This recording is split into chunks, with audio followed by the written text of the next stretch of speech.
Ready? Ready? Yes, sir. Ready. All right. Excuse me. So, Daniel chapter 2. Chapter 2. We've gone through a whole chapter already. So, I'm going to try something today I've never done before. That's get through 30 verses. Whoa! I don't have a lot of confidence in me, but we'll see what happens. But it's just one story, really, from verse 1 to verse 30, and so I'd kind of like to go through it, but if we don't, of course, we'll just pick it up next time.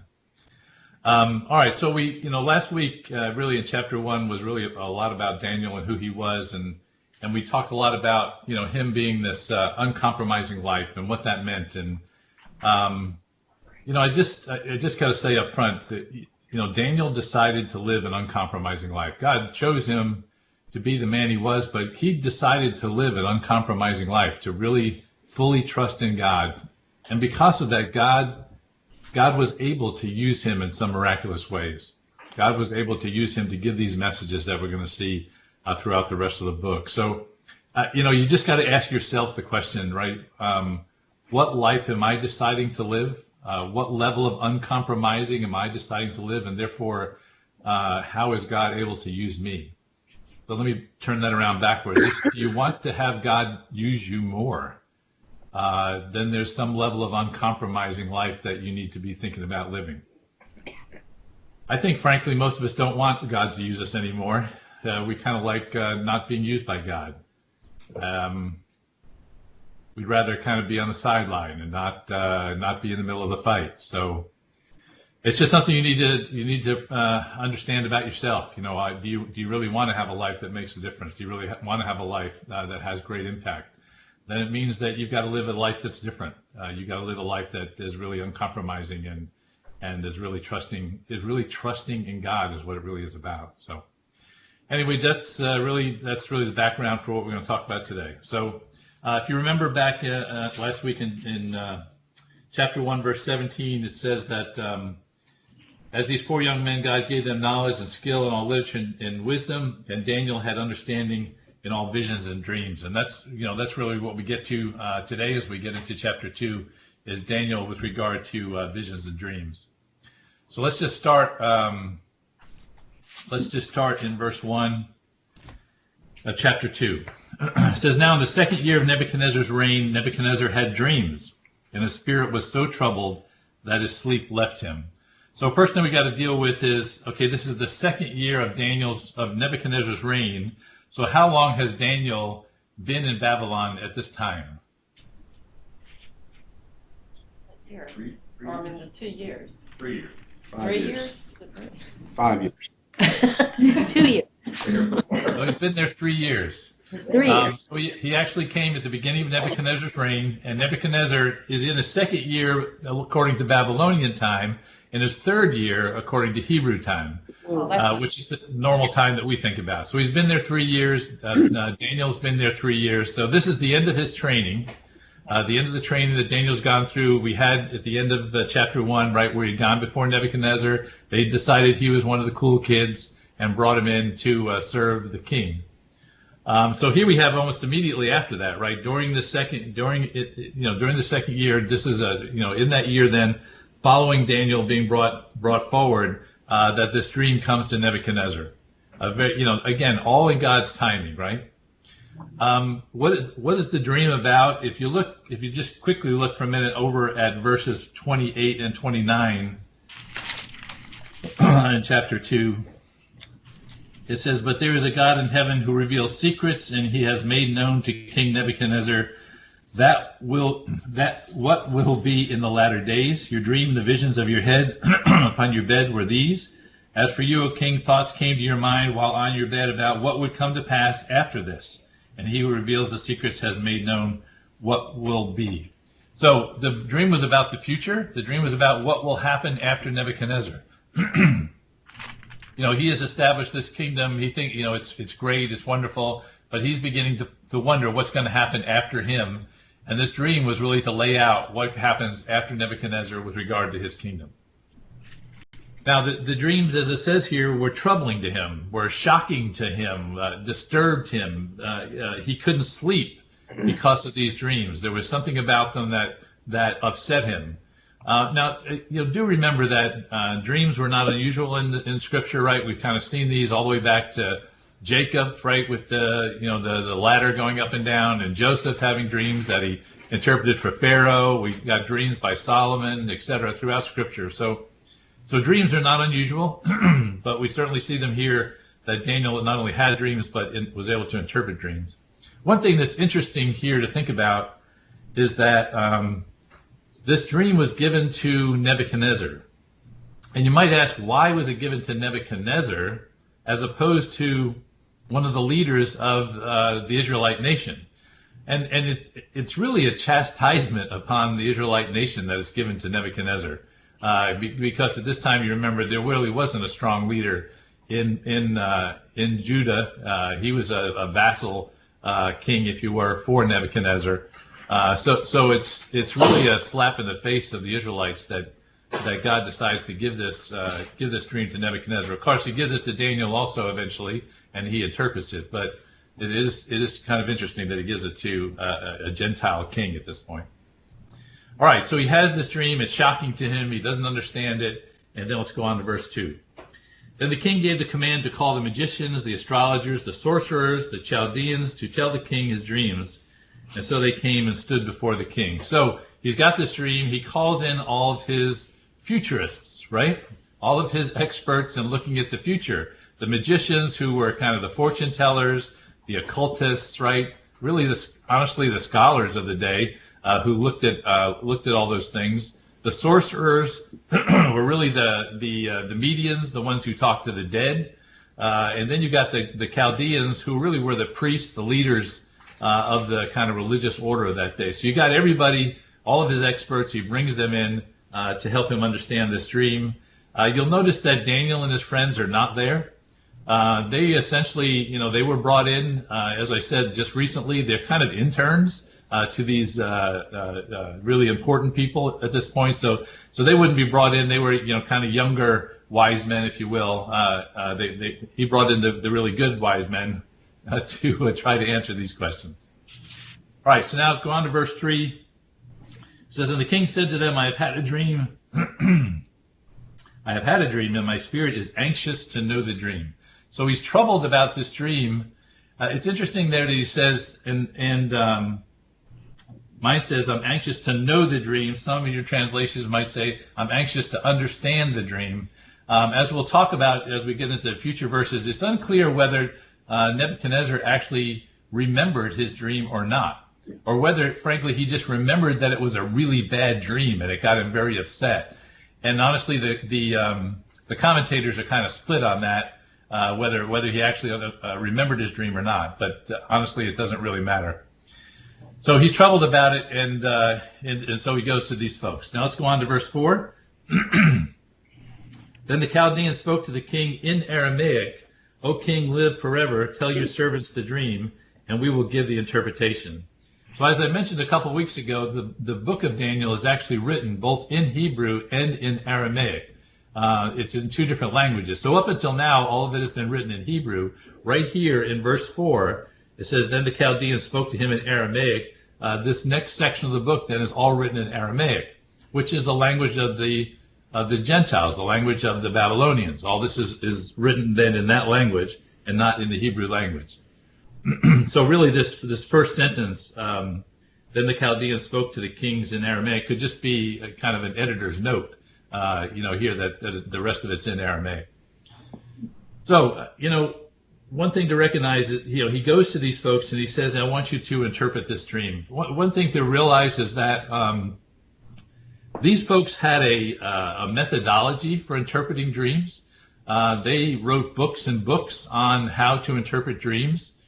So this is a skill that they had. Essentially what they did was they listened to dreams and listened to some of the key things that are in a dream. Maybe it was dark, maybe there was a large body, maybe there was water, right? And then they would write these things down in the book, and then they would see what would happen, right? If it was a large body of water and somebody drowned, then if they ever saw another dream that had a large body of water, they assumed that meant that somebody would drown, right? So they kind of did this scientific analysis of dreams.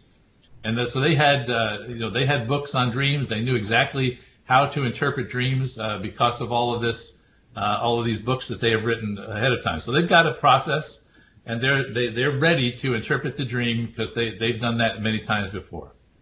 All right, so let's go down to verse 5. And the king answered and said to the Chaldeans, My decision is firm. My decision is firm. If you do not make known the dream to me and its interpretation, you shall be cut to pieces, and your houses shall be made an ash heap. Now, this is where we get a little interpretation question here, right at the beginning. Mine says, the king answered and said to the Chaldeans, My decision is firm.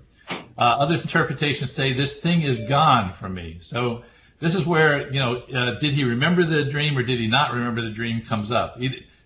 One interpretation again says, it is gone from me. In other words, I don't remember the dream.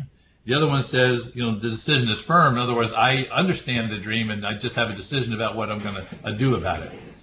It doesn't really matter at this point, as you'll see as we get down a little bit further.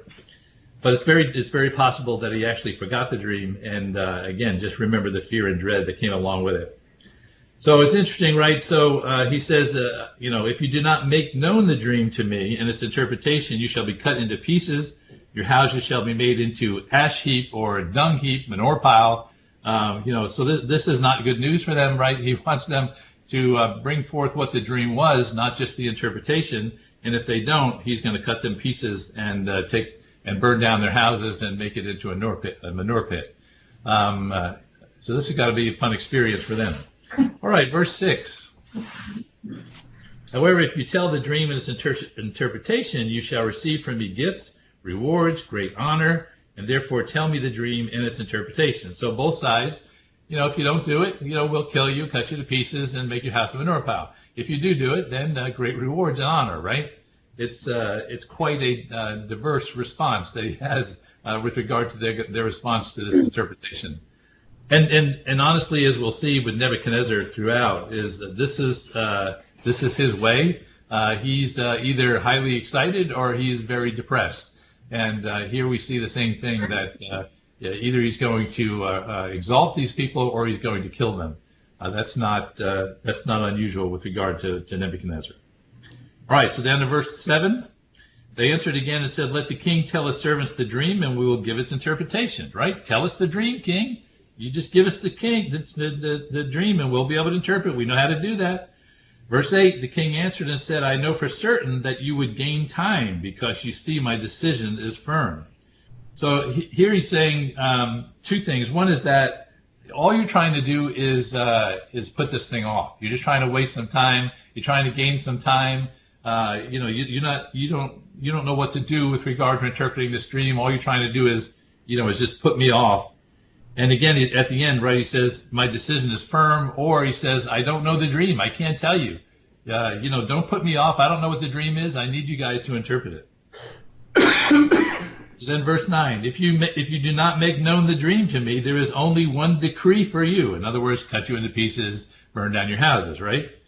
For you have agreed to speak lying and corrupt words before me till the time is changed. Therefore, tell me the dream, and I shall know if you can give its interpretation, right? He goes right back and says, remember what I said back in verse 5, right? I'm going to cut you to pieces. I'm going to do this. And then he says, you guys have, he's really blasting them here and saying, you guys really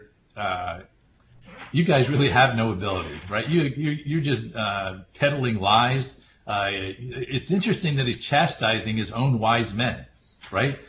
He's trained them. He's trained them up to be wise men. Now he said, this critical juncture, you guys don't have anything, and in fact, you've just developed this whole system so that you could agree on how to lie to me, such that so you're not actually giving me what I need. And so he says, at the end, therefore tell me the dream, and I shall know that you can give me its interpretation. That will tell me that you actually have the ability to interpret, and are not just doing blah, blah, blah, based on some historical stuff. That you actually have if you can tell me what the dream is, then I know you have the power and ability to interpret also. So he's kind of laying it down on the line for them here. All right, verse 10, right? Verse 10. The Chaldeans answered the king and said, there is not a man on earth who can tell the king's matter. Therefore, no king, lord, or ruler has ever asked such a thing of any magician, astrologer, or Chaldean. So they're really getting concerned at this point, right? There's no man on earth who can tell the king's matter. Well, actually they're right there, right? There is no man on earth. As we'll see a little bit later, Daniel had to go to God to get the dream. It wasn't a man who understood this dream or could bring it forth. It was something that was supernatural. They were right about that.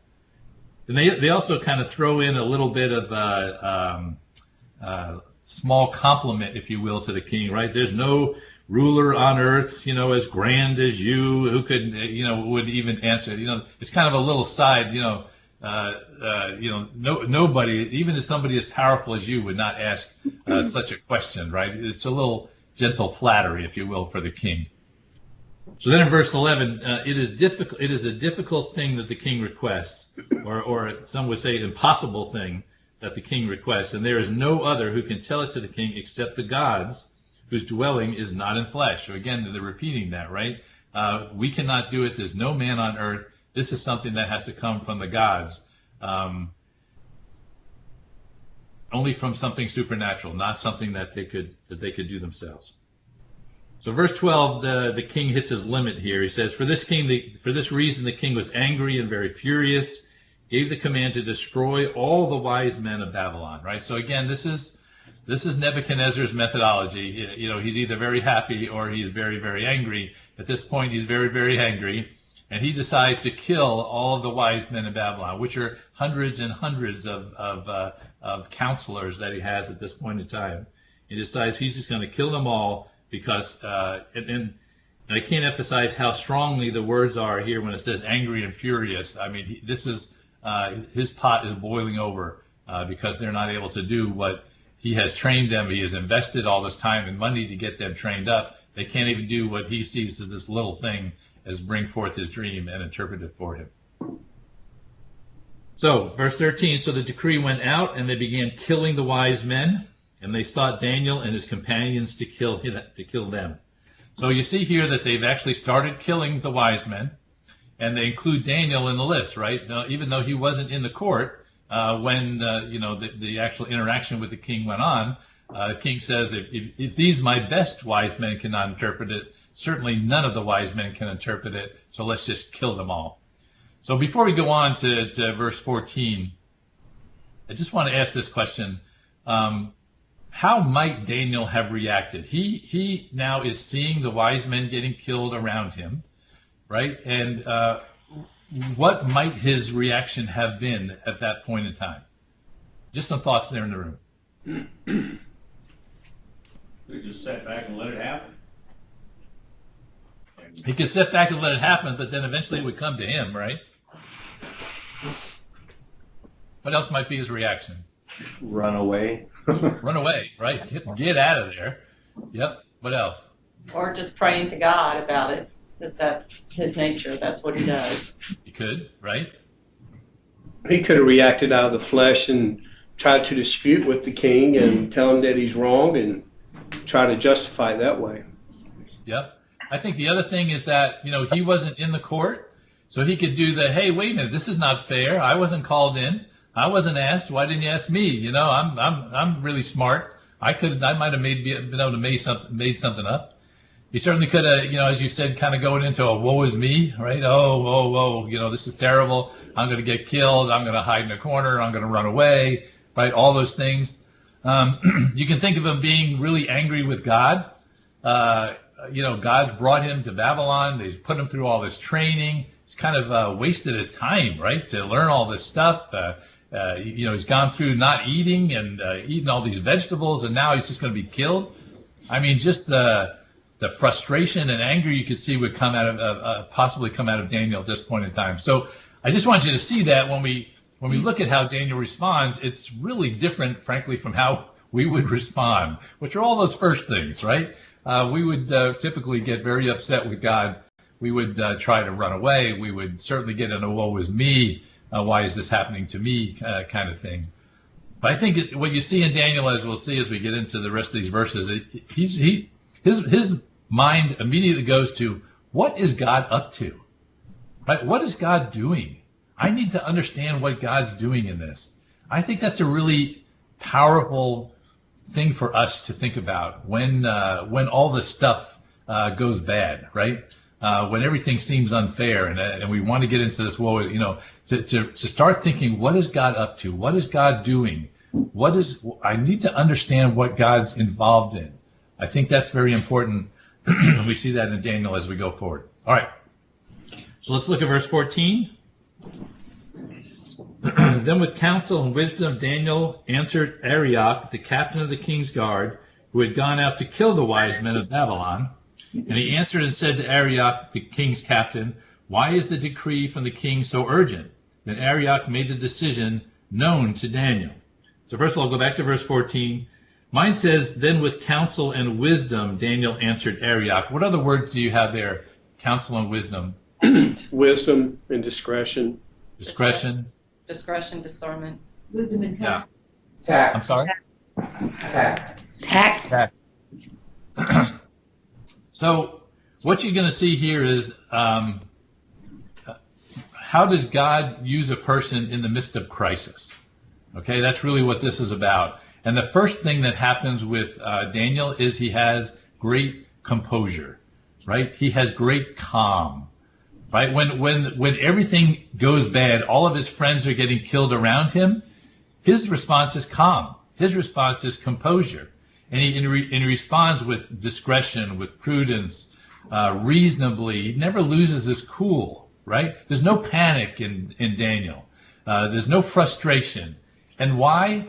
Because he was prepared, right? Because he already had that relationship with God where he knew God's in charge.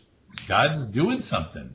God's in the midst of what he's doing. So why should I be concerned? I mean, the worst thing that could happen is I would get killed. I think that to think through Daniel's thought process here, there's no sense of crisis. There's no sense of things out of control. He knew things were in control because they were in God's control. An amazing lesson for us, right? When things go crazy, when things are just completely out of control, recognizing that God is still in control. He's in charge. And that's exactly where Daniel was. He never lost his cool. And he goes and he talks to Arioch, the captain of the king's guard, right? It's a pretty amazing thing. There's no fear. He knew that he was in God's hand. He knew that Arioch was in God's hand. He knew Nebuchadnezzar was in God's hand. And he just, again, as we talked about in chapter 1, he just stood on God's word, stood on God's character to take care of him.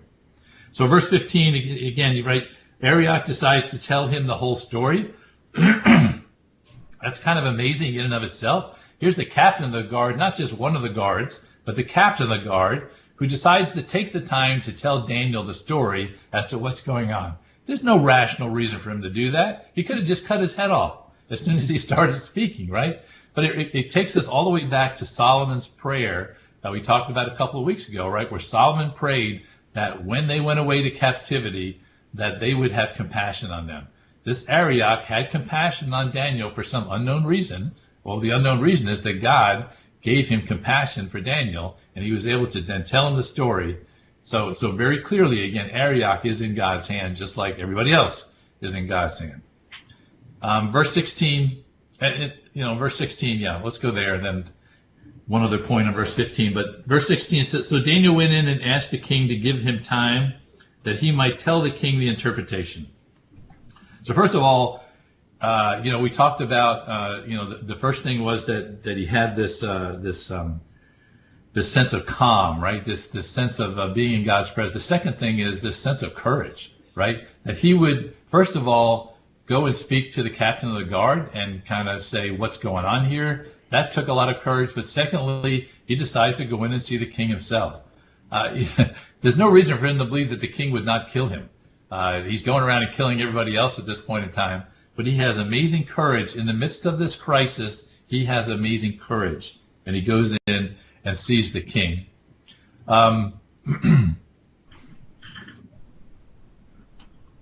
Now, what is he asking for? Daniel went in and asked the king to give him time that he might tell the king the interpretation. Now, what did the other wise men ask him for? Time. Time. Well, Right? Yeah, they first asked him for time. Give us some time. That's what the way the king interpreted it anyway, that he was just trying to, push them off. They really wanted some more time. Daniel comes in, he says, hey, I want some more time. Nebuchadnezzar does not give the other wise men time, but he gives Daniel time. Why? God said so. He had God's favor. Yeah, because God's in control, right? And God's saying to Nebuchadnezzar, yeah, you need to give this guy some more time. Don't worry about those other guys, but give this guy some more time. Again, this is us saying, well, I know this did not work in the past. I know when so-and-so tried this, it did not work. And not saying, no, I'm going to depend on God for this to work, whatever this is, right? I'm going to depend on God for this to work. I'm going to depend on God to come through. That's exactly what Daniel did. He knew the other wise men went in and asked for time, but he goes in and asks for time knowing that God is going to take care of him, and God does. Again, because Nebuchadnezzar is in God's hands. And he actually gives him time. He doesn't mention that, but you know it's true because as you go on to verse 17 and 18, he obviously has given him that time. So Daniel went to his house, and he made the decision known to Hananiah, Mishael, and Azariah, his companions, that they might seek mercies from God of heaven concerning this secret, so that Daniel and his companions might not perish with the rest of the wise men in Babylon.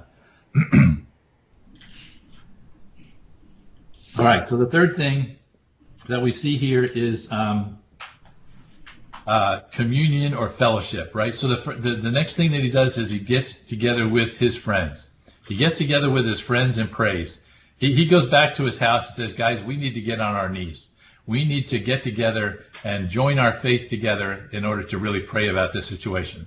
A powerful lesson for us, right? When things get tough, when things get rough, don't do it alone. Call those friends of yours who will pray with you, who will encourage you, who will keep you on the right path. That's exactly what Daniel does here. He goes to his companions and says, hey, we really need to seek the mercies of God. We really need to seek God's face here as we go forward. And then the second thing, right, is that he seeks fellowship with God, right? He seeks fellowship with his fellow men who understand who God is, and then he seeks fellowship with God. He goes into God's presence to get advice, to get power, to get all that he needs from God. It's his first response. He leaves the king, and his first response, go to get together with his brothers, and then go to God with his prayer. Verse 19, then the secret was revealed to Daniel in a night vision, and so Daniel blessed the God of heaven. So a very simple verse, right? The secret was revealed to Daniel in a night vision. So, a night vision might also be called a dream, right? So this was revealed to Daniel. So they pray. He goes to sleep. The dream is revealed to him. The king's dream is revealed to him. And, which is too short a sentence for the miraculousness of that happening, right? You had these hundreds of wise men who were trying to get this dream. None of them could get this dream, but Daniel goes to sleep and God just gives it to him, right? I've got to go back to this was an uncompromising life that was ready then and prepared to receive from God what God needed to give him because he had lived that uncompromising life. Others could not get this. Others were not living that uncompromising life, but Daniel was, and as a result, God was able to use him in that way. So that's an overriding, powerful message of Daniel that I don't want us to forget as we go through here. All right, so the first thing Daniel does, right, in verse 19 is, so Daniel blessed the God of heaven. I'd actually like one of you to read for me verses 20 through 23, just have another voice.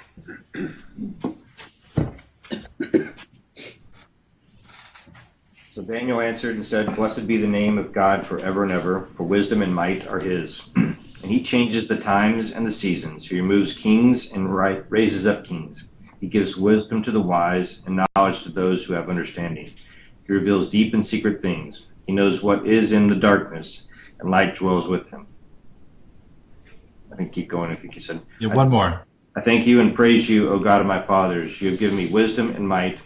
You have now made known to me what we asked of you, for you have made known to us the king's demand.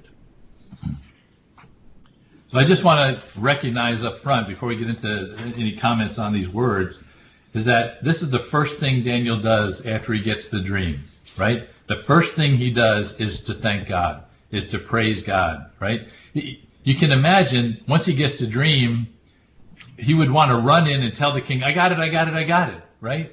But before he does that, the first thing he does is to stop and thank God and to praise God for actually receiving that dream. It's pretty important, a lesson again for us, right? To actually thank God for the blessings that he gives us. We are so overwhelmingly blessed day in, day out, day in, day out. And we just go on about our business saying, well, yeah, that's, of course, that happened to me. Yes, I've got a great job. Yes, I have great people around me, right? All of those things. But Daniel said, no, this is from God. I know this is from God. I've got to stop. I've got to pause. I've got to praise him. I've got to thank him for it. So don't miss that little mini lesson in the middle of this. The other thing I just wanted to notice is that in 21, the second half, it says, he gives wisdom to the wise, knowledge to those who have understanding. He reveals deep and secret things. He knows what is in the darkness. So again, Daniel recognized that this is the wisdom that he wanted. This is where wisdom came from. It came from God. It did not come from the world. Compared to the world, this wisdom compared to the world's wisdom is no comparison, right? It's completely different thing. And this is the wisdom that he wanted. This is the wisdom that he sought after. He didn't go back to the books that the astrologers and the sorcerers had pulled together to try to figure out what the dream was. He went to God because that's where he wanted to get the wisdom from. He didn't lean on something else. He leaned on God in order to get the answer at this time. So, important message. All right. Yeah, so verse 24 then. I told you I'm going to make it through 30 verses. Yeah, you guys are amazed. I know it. Yes, we are. The jury's still out. Verse 24. So therefore Daniel went to Arioch, whom the king had appointed to destroy the wise men of Babylon. He went and said thus to him, do not destroy the wise men of Babylon. Take me before the king, and I will tell the king your interpretation. So two amazing things in this verse. First of all, Daniel's compassion for the other wise men, right? He did not have to have compassion for the other wise men. As we'll see later on, they hated his guts, right? They were jealous of him. They were all older than him, right? They were. This is, again, remember Daniel at this time is a 17 or 18-year-old kid, right? At this point in time that this is going on. And they got all of these wise men with years of experience who are getting killed. And Daniel steps in and says, no, stop. Stop killing the wise men. It shows an amazing compassion. Again, in the midst of crisis, he has compassion rather than reaction, rather than fighting back, right? He has compassion during this time. The other thing is that recognize again that there's no urgency in Daniel, right? There's no sense of, I got to get to the king, I got to get to the king. No, wait a minute. Let's make sure we take care of the other wise men first. I just got to say here, we often give the response, hey, listen, I'm too busy. I'm too busy to help. I'm too busy to respond. I'm too busy to pay attention to those people that actually need my care, who actually need my compassion at this time. I got this other stuff that's really important. I got to go see the king. I got to tell him about the dream. We have our own stuff, right? That's really, really important. I got to get it done. I got this timeline. I got to get this over. I got to get forward. And Daniel says, wait a minute. I got to make sure these wise men are taken care of. And then I'll go see the king, right? It's pretty incredible. The last thing in this verse that I find at least funny is that he goes to Arioch, who is, again, the captain of the king's guard, and he says, do not destroy the wise men of Babylon. Take me before the king, and I will tell the king the interpretation. Who does he think he is? Right? I mean, he's going and now giving commands to the captain of the guard. The last person to give commands to the captain of the guard was Nebuchadnezzar. And now it's Daniel giving him commands saying, don't kill the wise men. Take me before Nebuchadnezzar. That Arioch doesn't just take a sword and stick it through his neck at this point. It's just shocking. Again, in God's hand, in God's hand, in God's hand.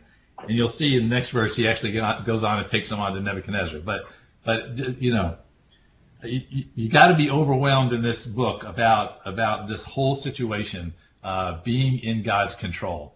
And we just write that off so easily in our day that God is not in control. God is in control, even when things look crazy like they are that Daniel's in the midst of. All right, so let's look then at Daniel goes before Nebuchadnezzar in verse, wherever we are, where am I? Yeah, verse 25. Then Arioch quickly brought Daniel before the king, quickly, notice, before the king, and said to him, I have found a man of the captives of Judah who will make known the king the interpretation. Arioch, isn't he a great guy, right? He's found Daniel. He found him. He was searching for somebody, right? He found old Daniel. It's you know, we'll look at Daniel's humility here in a few minutes, and the contrast between Daniel and Arioch is very very stark.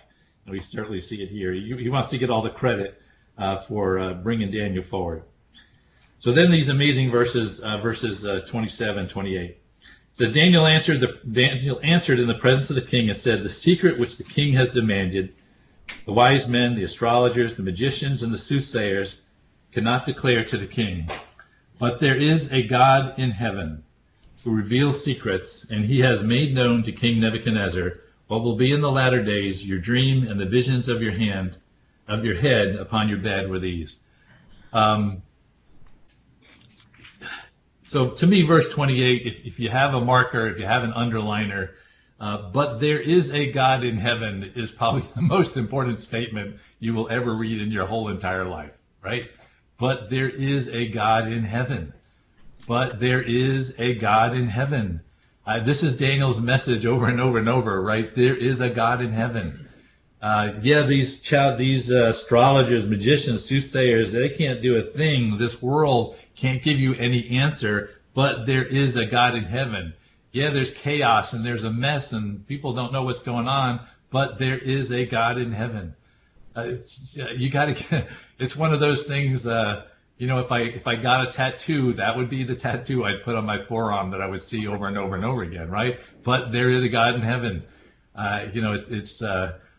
In the Old Testament, they talk about, writing the scriptures on things that you hang around your neck, right? I feel like that's one of those. I got to have it.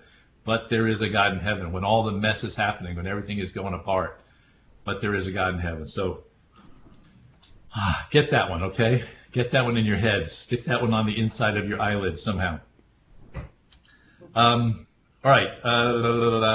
So again, we mentioned this earlier, but it's about the latter days. It's about the future. This is going to be what he's revealed to him once we get down to verse 31.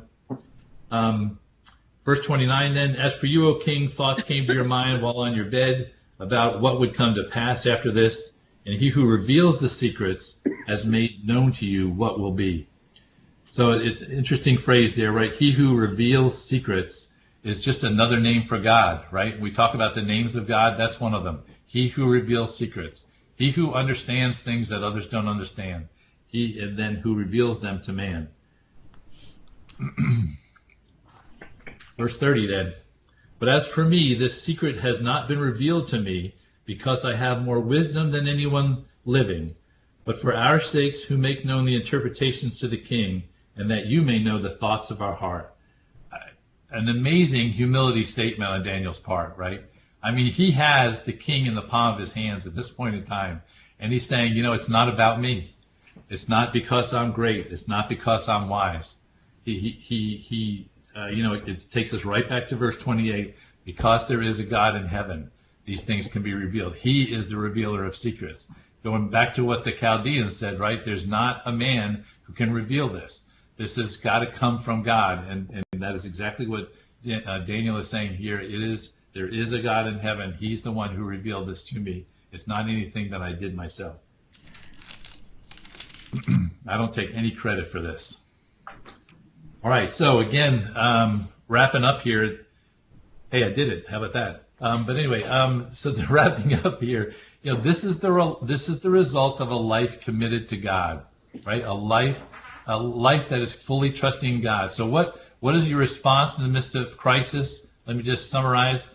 First, there's composure, there's calm, right? Because you trust God, because you're fully relying upon God.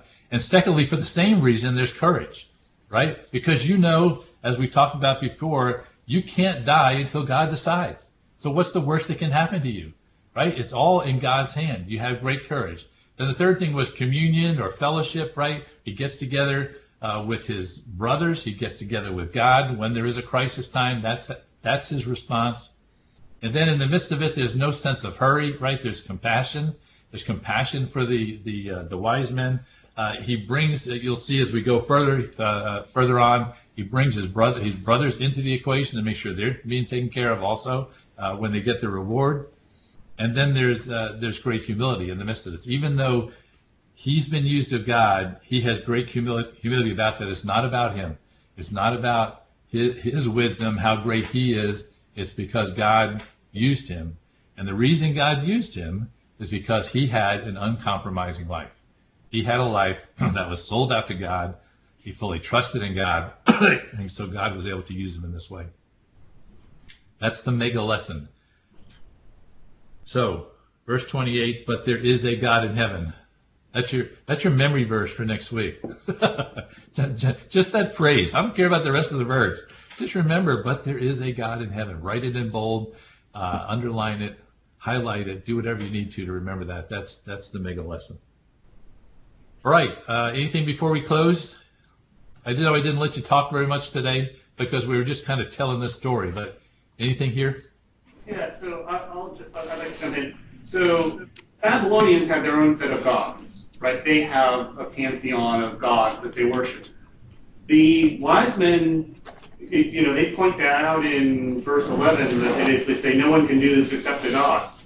Okay, guys, go and ask the gods to get the answer.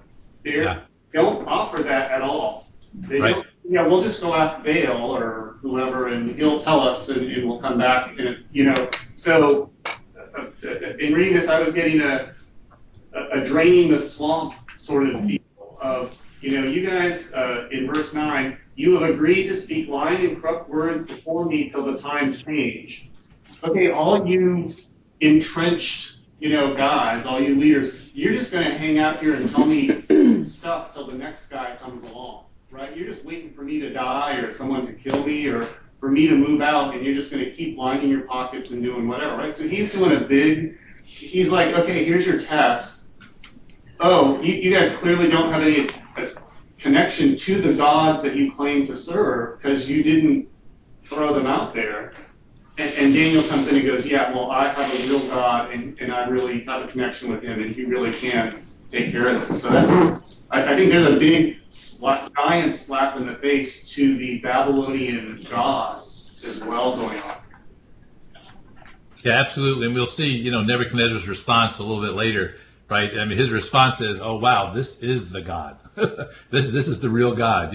He gets it to some degree, right? He gets it to some degree a little bit later. So, yeah, I think you're absolutely right, Jason. The slap in the face against all of his wise men is very loud in these verses. Anything else? Jason, how about closing us in prayer, sir? Are we doing requests and stuff, or just? No, we'll do that afterwards. Just close this point. Father God, we thank you for your word. We thank you for these stories that just show us your power, that show us that you work in history, that show us that you are involved, that there is a God in heaven, that you are there, and you are watching, and you are in control and active. And I just pray that you would help us to be aware of that, to be like Daniel, to want to be involved in what you are doing, to live lives that are worthy of you using us so that we can bring honor to you, Father. Thank you for this time of study and fellowship. In Jesus' name, amen. Amen. Thanks, y'all. Patty, thanks for the speakers, and Kim and all, thanks for your help. Bye. Bye.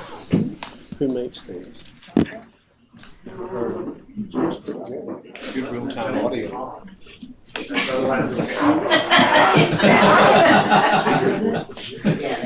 Yeah, they're great.